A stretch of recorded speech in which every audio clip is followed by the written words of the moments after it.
of single sign-on is not an actual integration because we could be here literally all Oh day. my gosh. But You wanna grow and go and get there, sometimes upward, sometimes nowhere. You've got the ideas, you're looking up at the clouds, but how do you start standing out of the crowd? So build it with us from the ground up. Hey everybody, welcome to From the Ground Up. I'm Zach Conway, here as always with Kelsey McKenna.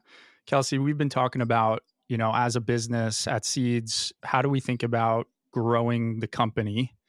And what that requires is obviously getting in front of customers as often as we can and making sure we tell the story the right way, and then hopefully converting them into real customers that use our product, and that, flywheel continues to help us grow.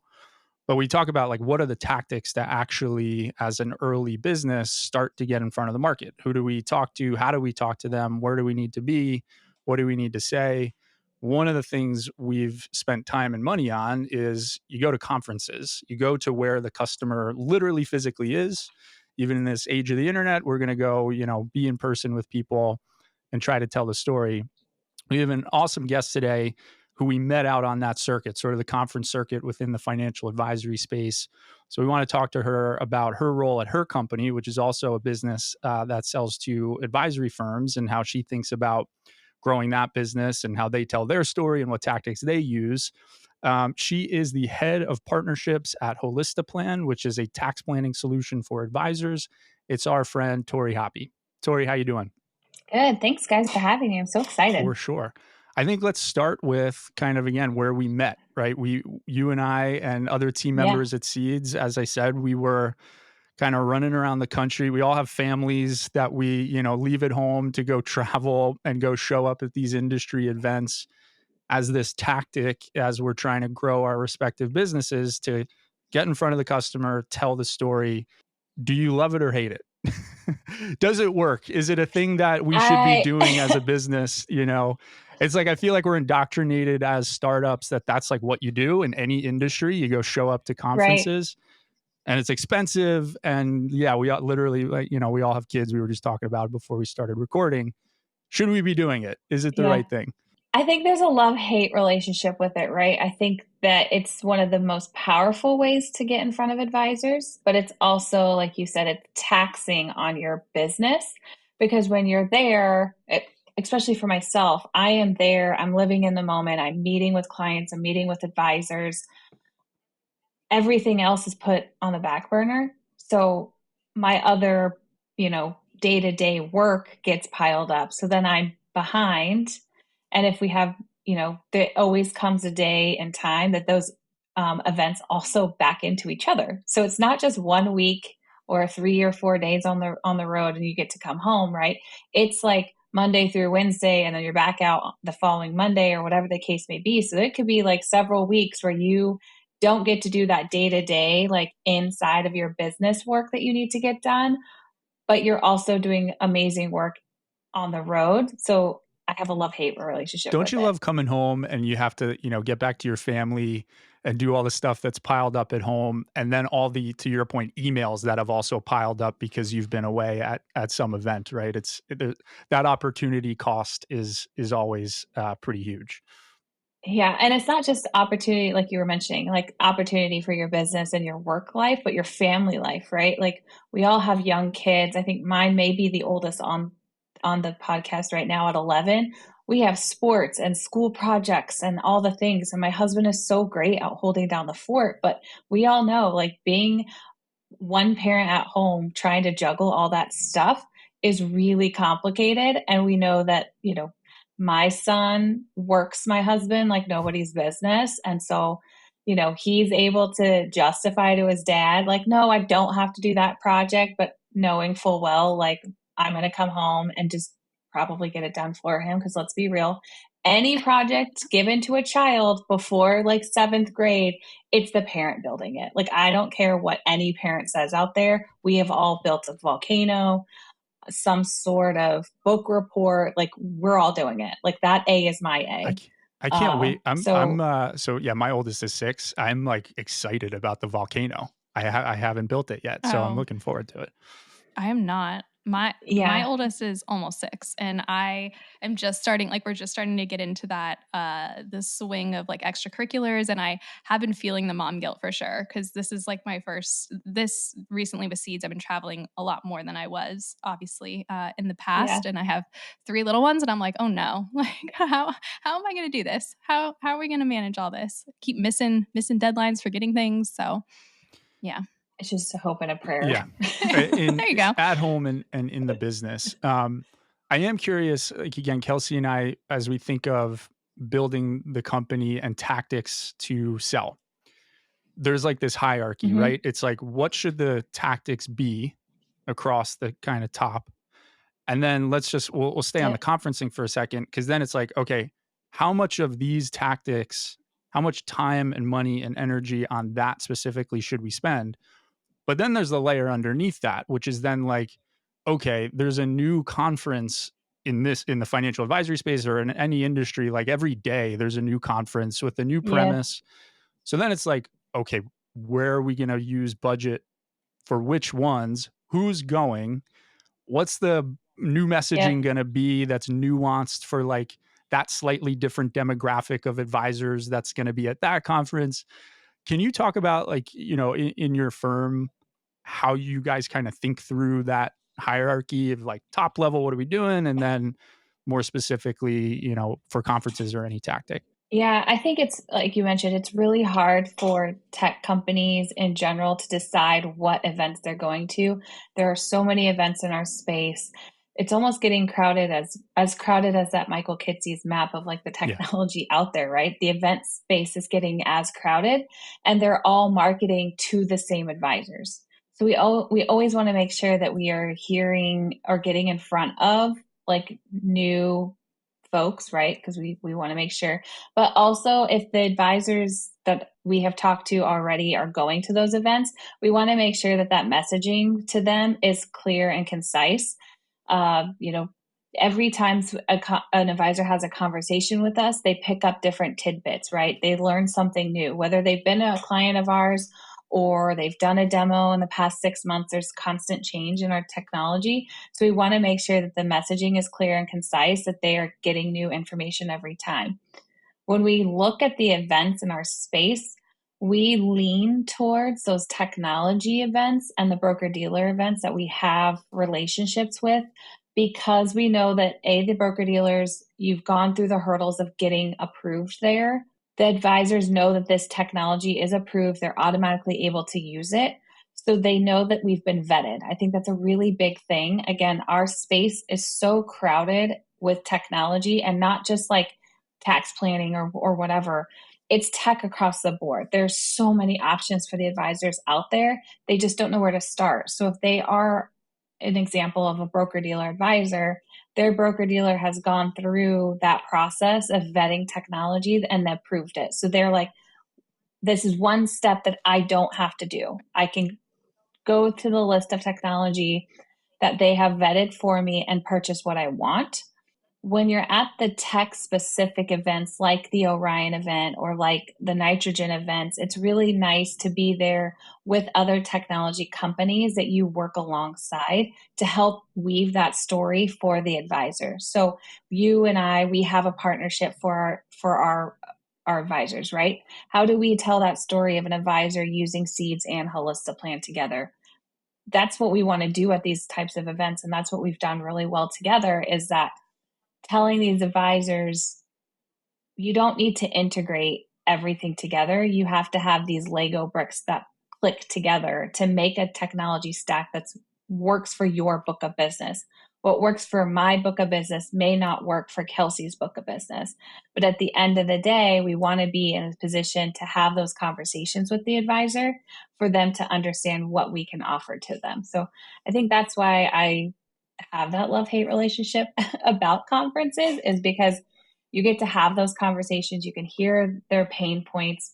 It's also really great to be in person with advisors, because then you can take those testimonials back to your team and say, hey, look, this is what we heard constantly from advisors at this event. They're looking for X, Y, and Z. And that's how a lot of times we come up with, the technology updates on our side, is because we went to an event, it was a common thread that many advisors had told us about. So that's why, you know, we have client linking now as an example, or a marketing kit, or, you know, anything that's come up in the past several months. It's most likely a lot of that feedback is from those events that we've attended. Yeah, I was gonna ask you, so like when you're attending these events, this is something where I feel like my opinion is a little different than a lot of folks in the industry because I'm kind of like anti-booth at this point in my career. I feel Mm-hmm. like when we have a booth, I feel very trapped. I feel like I have this responsibility to be at the booth, but I have no control over who walks by or over or engages or when. And it feels like a lot less intentional than when we go and we're like specifically trying to go sit in sessions or meet with folks we've talked to before or host an event or if Zach's speaking, you know, it feels a lot different. I know we can do Yeah. both, but with how small we are, you know, it's really tricky because we can't send, you know, 4 people to every conference and booths are expensive. Right. So what's your take on like booth versus like just attending? Yeah, so this has been an internal debate that we've been having. I know our team is a tiny bit bigger than yours, not by much, Mhm. but you know, a body is a body, I think, at sometimes. And so we have actually intentionally stopped doing a lot of the booths. Like you said, the value that you're getting based off it, a lot of times isn't, um, you're not going to collect that back. Again, there are many events that we attend that we do booths. Oh, I actually really love the tech kiosks. Yeah, the So little it's ones. less Yeah. setup, yeah, less kind of logistics to get there.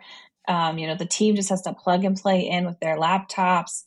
But there are definitely some events that we just attend, just because it's easier for us to be nimble and set those meetings with potential clients. Um, so yeah, this is an internal debate that we constantly have. We go back and forth.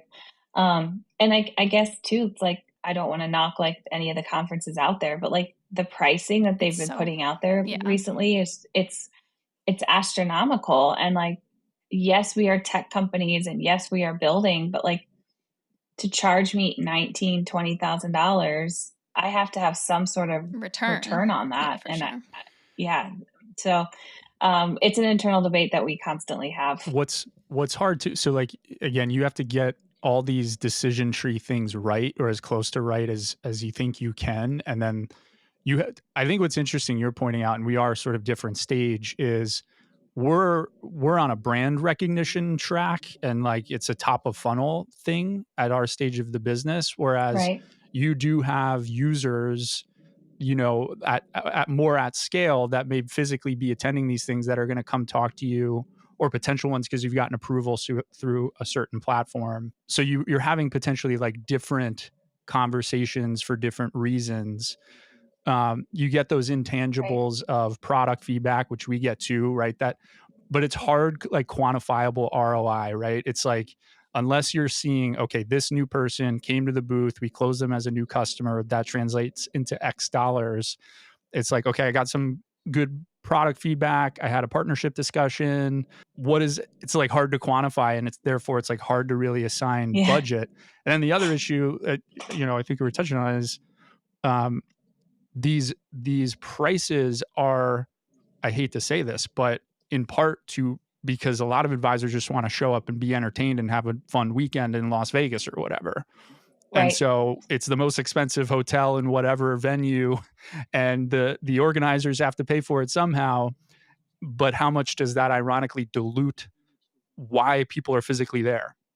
And are they actually going to be engaged with the solutions that are there? So it's a tough balance in like economic model, and again, hard to kind of quantify the ROI. Yeah, I do think like the future Yeah. And proof. Oh, sorry, Tori. Go ahead. no, you're okay. And I was going to say that, like, I think too, it's, again, they have to market to a space that advisors want to go to. I laugh, and like anytime I see an event in Vegas, I'm just like, what is the shortest amount of time that I have to be there? Yeah. Like in, out, like, please, like airport God, like don't make me get stuck there. Like, but I understand, like, a lot of advisors, you know, they love to go there because, you know, they're only going there once, hmm maybe twice a year. We're like, how many times have we all been there? And it's only June. Like, I probably 4 at least, right? So it's hard. And I also don't want team burnout. Like that's a big thing for us too, is, travel is really hard. Um, Being on constantly is really, really hard and taxing. So we are really mindful of like who's going, how long are they there, you know, where have they been in the past 30 to 60 days? Are we able to get them out of there early if they're, they don't want to be there, but it just happened that they had to be there. So we really take into consideration too, like team dynamic, because you want to put your best foot forward for your company, and we don't want someone there that doesn't want to be there. Yeah. Yeah, we've struggled with that too, for sure, because we are smaller even than you guys at this point. So our number of client facing people is quite small. There's only so many of us who can go work a booth for Yeah. 2 days or, network for 2 days and talk about the product, with advisors. So 2 to 3 days. So yeah, we've definitely faced similar challenges. I do like some of like kind of the innovative stuff that I see happening, like with the Future Proof conference, where there is like a tangible ROI. Even if you're not going to get a booth, you can participate in those those like facilitated sit down 15-minute focused sessions. So like for a startup like us, that's like amazing because you have a little bit more control over who you're talking to, how long you're speaking to them, no interruptions. So stuff like that, I love seeing stuff like that happening in the industry now. I think it makes a huge difference. At least at our stage, it definitely does. Yeah. And I think too, for like the advisors, right? Yeah. Like they don't have time, or it's overwhelming at best to like go to those booths, right? Like everyone is wanting you to come and talk to them. Like they got to set their schedule, which I thought was really cool. They got to set their schedule, who they wanted to talk to. So it was really, it really matched what they were trying to build in their business. And they got to talk one-on-one to like the people that they wanted to, and not necessarily felt the need or guilt as they were like walking through Wandering. like the event space. Yeah. So it was really like not only for us as tech companies to like talk to, other tech companies or partners, but also to the advisor. Like if I had a meeting with an advisor, I knew that they were really interested, or they were already a customer and they were just like, hey, I need help with X, Y, and Z. And it was really nice, again, just have that one-on-one time with a customer or potential customer. And knowing that they were there because they wanted to be there, not because like they were walking through and someone like shepherded them over. So Torie, we've touched on conferences as that tactic, and again, multifaceted for what it can hopefully do for us in our respective businesses as we're trying to grow.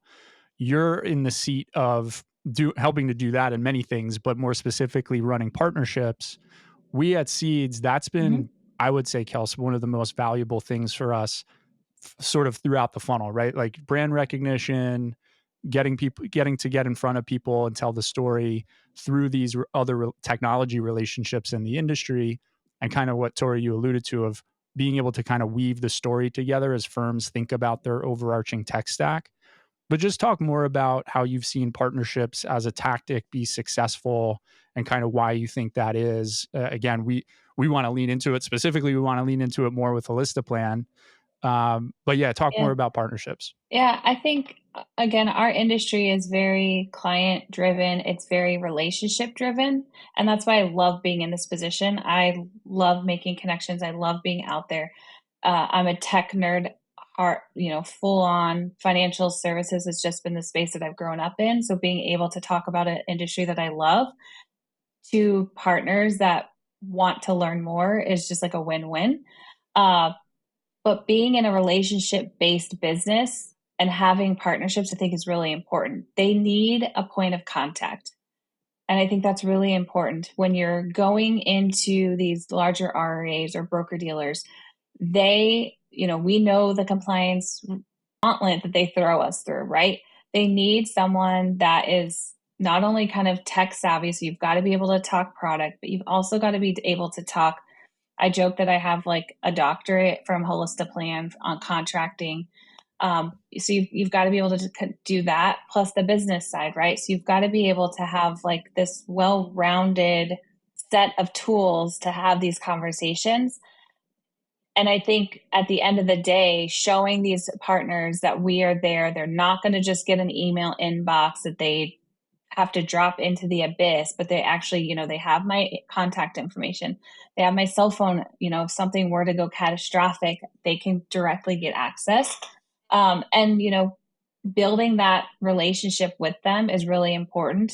We only get one shot at a lot of these broker dealers. If you make one mistake, then it sets you back, many, many steps. So being able to prove to them that, we over deliver on most of our things that they come to us with, but also setting some ground rules, right? We have to stay nimble as a company, so we can't say yes to everything, and we have to be okay with saying no, but being polite about it. I think there's a lot of space in our industry for grace, and I think a lot of times that's really brushed under the rug. So being able to be in a position where I have to gracefully say no to like a large broker dealer or a large tech company, they have respect for that, right? Because we're not just letting them walk all over us. So I think it's really important, being in a relationship-based industry, that you have a relationship-based, understanding with all the partners that you work with. I would say that is the biggest potential failure or failure of technology in our space, is not getting everything you just said. We're just going to make the most incredible product in the world, and everybody's just going to sign a contract and launch it to every, user on our platform because it's so great and so disruptive and whatever. There's so Right. much, like Kelsey, this is all we talk about, is our customer in this space is a practitioner, and a practitioner of a bunch of different things, right? So like Holsitiplan as a product, Seeds as a product, is trying to help them with their practice and what they're delivering to their end client. But they're business Right. owners. They're running these complex, it depends on the size of the firm, but they're running these complex businesses where, again, they have to solve for compliance issues. They have to solve for personnel issues. They have to solve for operations, which means 10,000 different things at a large firm. I'm curious, as you go in and as you just spoke to, it's like all this nimbleness we need to have as we go have these conversations and be polite and be understanding. Where do you see yourself needing to solve problems outside of the product, right? I'm delivering this amazing technology solution to this consumer because it's going to help them with that thing.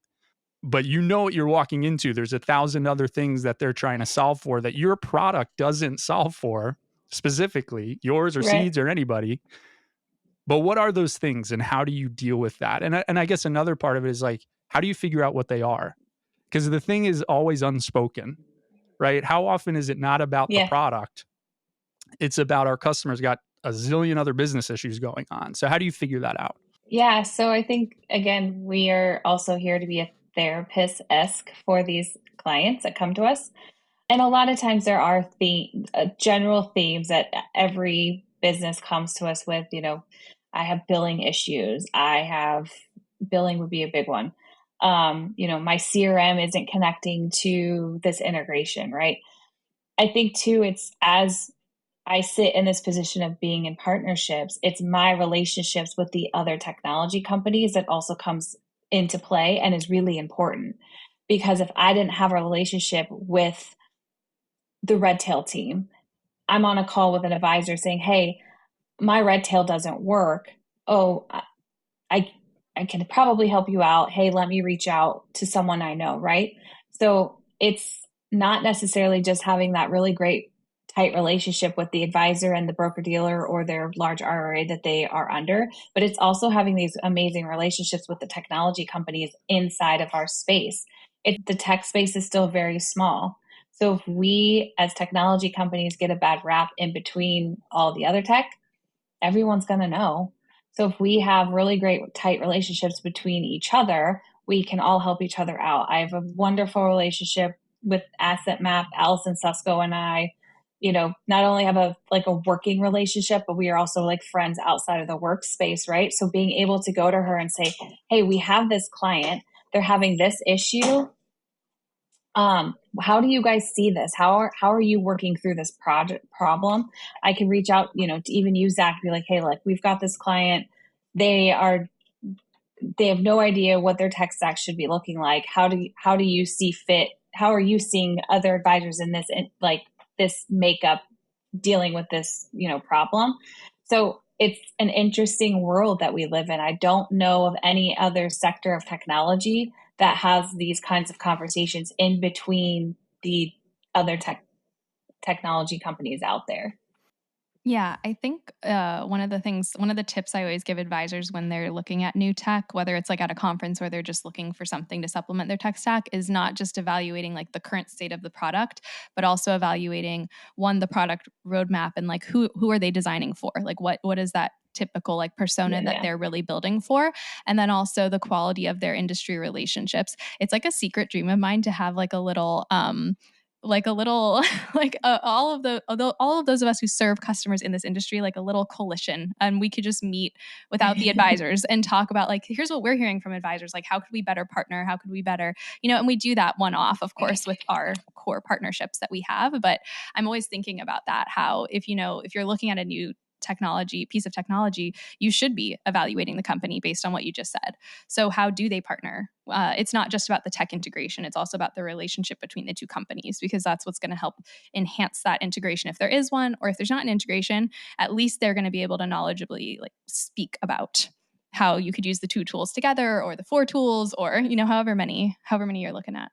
To me, that's the hack, right? Being a startup in this space is everything, Torie, you're saying around if you can be a facilitator, because think about it from the advisor's perspective, as we're talking about, they're a practitioner and they're a business owner trying to figure out, what do I need to be the best practitioner? And practitioner for advisors means a lot of things. It means tax planning. It means investment management. It means estate planning, potentially. It means all these different services that you provide to the end customer. So your tech stack, unlike maybe other industries, can be complicated and not all siloed with, a singular solution.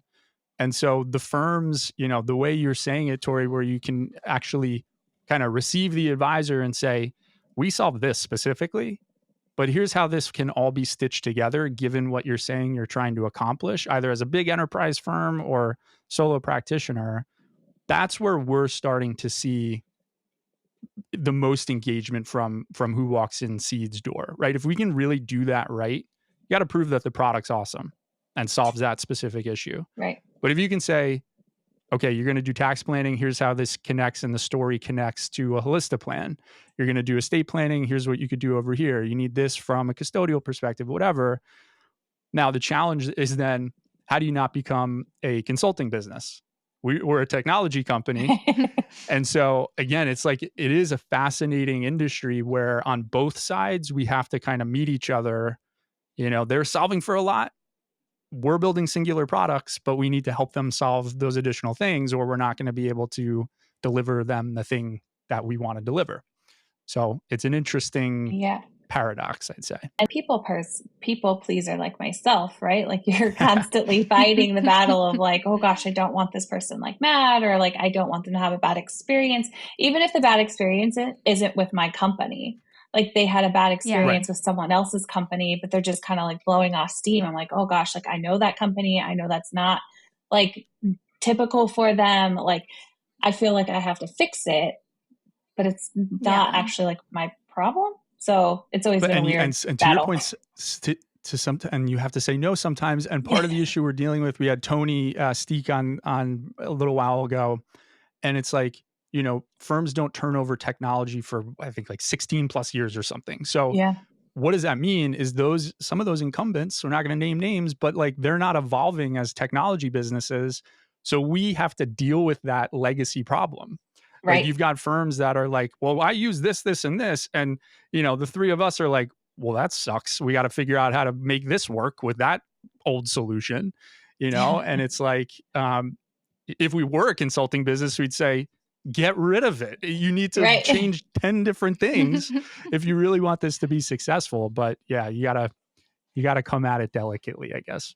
Oh, I was just going to ask you, Torie, like any last tips, like as we kind of wrap here, any last tips that you would give? We're kind of talking about like picking the tech stack, and it ties into going to a conference. If I talk to a lot of advisors who they say like shiny object syndrome, where they see a new tech and they're like, that would be exciting. That seems like it solves a problem and they just kind of toss it in. So any last tips you would give to advisors who are kind of out there exploring and trying to innovate and pick new tech partners for their business? Yeah, I love that you brought up the shiny object syndrome. I think it plagues advisors always and forever. I know it will be.